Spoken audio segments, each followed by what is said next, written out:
And at this noon hour, we are working a breaking news story, a shooting in Westerly, an active situation that is ongoing at this noon hour. I'm Danielle North, along with Tim White here in the Eyewitness News studios. We're going to bring you up to date on this breaking news story. Rhode Island State Police, Westerly Police, again, they're on the scene of a shooting incident in Babcock Village in the town of Westerly. And Target 12's Tim White is here. We've been working on this story for the last hour or so, Tim. Yeah, and excuse my voice, Danielle, Yes. I'm a little bit under the weather, but here's what we know about the situation in Westerly. And I think it's important to point out that this is a very fluid situation, and obviously this information is going to evolve throughout the afternoon, so keep that in mind. We are hearing that at least 3 people have been injured in this apparent shooting at Babcock Village. Again, this is an affordable housing complex for the elderly and disabled. You're looking at a map of where the incident took place. Babcock Village is at Cross Street near John Street. Law enforcement, the Rhode Island State Police, tell us that some area roads have been closed down.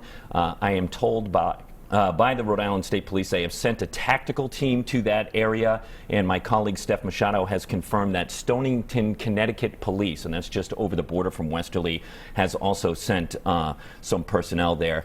Danielle, as you know, at Eyewitness News we have a policy of not reporting what we hear off scanners, but based on what is coming into the newsroom at this time, I feel safe in reporting that they are obviously actively searching for a shooter there, including in the immediate area and within that building. So that tells us that no one is in custody at this time. Right, and we do understand when you're looking at that map that where this shooting happened, Cross Street near John Street, about a mile away from the State Street School, which is an elementary school. And again, all of the public schools in Westerly remain on lockdown at this hour. I just spoke to reporter Ted Nesi, who's been working the story behind the scenes. He spoke to a group of people from In Motion Marine, which is a company nearby, with some Eyewitness News accounts, and we're going to get to that in a moment. But first, Courtney Carter just arrived on the scene in Westerly. She's going to bring us up to date on what she knows right now. Courtney. Well, as Tim just said, state police are saying that 3 people have been shot. I'm going to step out so you can see here the scene behind me. It's been a crazy scene here. You may hear the helicopters overhead. Even on the way here, a car kept getting stopped by police flying down the highway to this location. Now, the entire area of Cross Street is cornered off with a very heavy police presence. The tactical team is here, and some area roads are also closed off. And as Danielle said, schools in the area are still on lockdown. And I'm learning new information every minute. As soon as I have more, I will get that straight to you. Danielle. All right, Courtney, we're going to let you get your bearings there on the scene, and we want to bring things back into the studio here with Tim White as we've been working this story all morning. Again, I was bringing you up to date, Tim, speaking to Ted Nesi about an Eyewitness News account from about 8 employees, we're told, of In Motion Marine, a woman by the name of Lori. She was telling us that 8 people are now hiding in a garage near Babcock Village where those shots rang out at about 10:30 this morning. Right.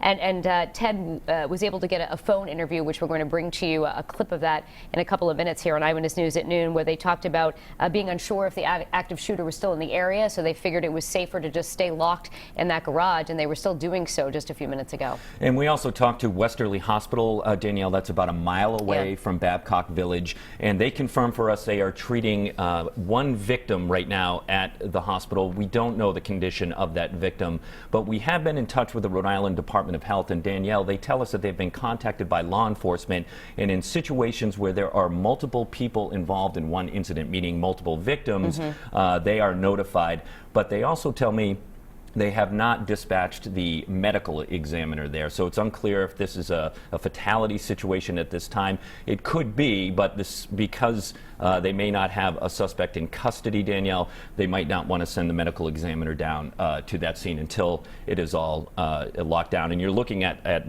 live pictures right now of Babcock Village and the incident in Westerly. Again, this is at Cross Street near John Street. The roads in that area are all closed off as law enforcement are trying to get a handle on the situation. And as Danielle said, Westerly Public Schools are currently on lockdown in that area. And we did receive an email from the Westerly School Department indicating again that their pre-K children, which normally they'd be dismissed, their early session would be dismissed around the noon hour. We're told that those students are going to be held there until further notice, until the school department feels that the situation is safe and okay for everybody to be released. And we, of course, will be monitoring updates through our email account with Westerly Schools. Tim has been speaking to state and local police throughout the morning, and I know you're still working behind the scenes to gather more information for us. We'll be following this breaking news story throughout our newscast, so make sure you stay tuned as we bring you updates throughout the day here. And again, we want to bring you up to date on this breaking news we've been following since about 10:30 this morning. State Police, Westerly Police on the scene of a shooting at Babcock Village in Westerly. Again, at this hour, we're hearing there are at least 3 victims. We're not sure yet of the extent of some of the injuries. We do have our first eyewitness news account that just came into our newsroom. Our reporter Ted Nisi spoke to a woman who was right near where that shooting took place. Because we heard sirens all over the place because they have to go past us to get there. And so how long ago, guys, were the sirens? The call was made at 10:30. Gotcha. And then we just, people have just been keeping us posted. The Providence Journal called us to let us know that there was 3 people. And, just these channels have been calling, and friends we've been texting to see if they know anybody here is hearing anything. We know the schools are all on lockdown. All right, just to sort of set the stage here, the woman that Ted spoke to, again, was with 7 or so employees of a local company near where that shooting took place. They all decided that it was safer to stay in a garage that was locked. And we understand that they're still there at this hour waiting for word that it's okay for them to be able to come out. Again, at this hour, we haven't heard of any arrests yet, right, Tim? No, we haven't heard of any arrests, and we're hearing from neighbors in the area that they're being told to stay in their homes at this point, which tells you it's a very active search, but in that immediate area. And Danielle, I did notice when looking at some of our live pictures, both in aerials and with Courtney Carter on the ground, I spotted what's called a Bearcat truck, and that is a Rhode Island State Police tactical truck that is an armored vehicle that they send to these situations that are usually very intense, active situations. They've used them in active shooter situations. There's no indication right yet if that's what the situation is now. We haven't gotten any reports of any ongoing gunfire happening at Babcock Village. Again, if you're just joining us, Babcock Village is at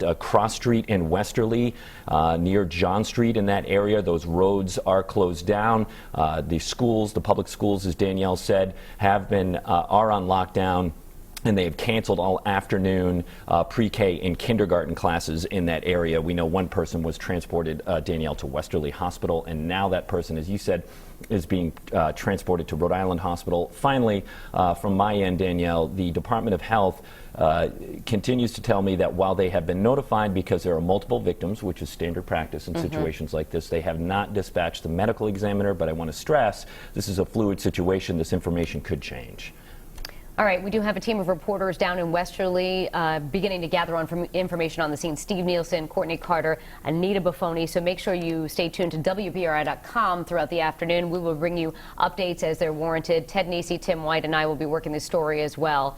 And that is going to do it for Eyewitness News at noon at this hour. And again, you can check our website throughout the afternoon for updates, also our Facebook and Twitter pages. And we're going to leave you with these live pictures here in Westerly. We'll be checking back in with you online throughout the afternoon.